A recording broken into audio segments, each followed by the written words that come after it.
যখন ইমানদারের দুঃখ হয়, কষ্ট হয়, বিপদ হয়, তখন সে সবর করে, ধৈর্য ধারণ করে, আল্লাহর ফয়সালাকে মেনে নেয়। এই সবর করার বিনিময়ে আল্লাহ তাআলা জান্নাত দিবেন তাকে। আস-সাবরু সাওয়াবুহু আল জান্নাহ ইন্নামা ইউওয়াফাস সাবিরুনা আজরাহুম বিগাইরি হিসাব।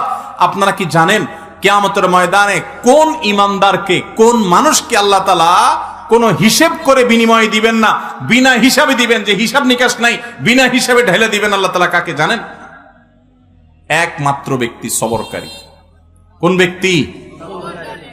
যে অসুখে সবর করেছে, বিপদ আপদে সবর করেছে, মানুষের কটুকতায় সবর করেছে, অসুখ বিসুখে সবর করেছে, মুসিবতে সবর করেছে, ধৈর্যের পাহাড় হয়েছে, ধৈর্য ধারণ করেছে, সবর করে ঢোক গিলেছে, সবর করে নিজেকে নিয়ন্ত্রণ করেছে, কোনো কষ্টে হাহুতাশ করে নাই, নাশুকুরি করে নাই, আল্লাহর কুফরি করে নাই, গালিগালাজ করে নাই, মুখ খারাপ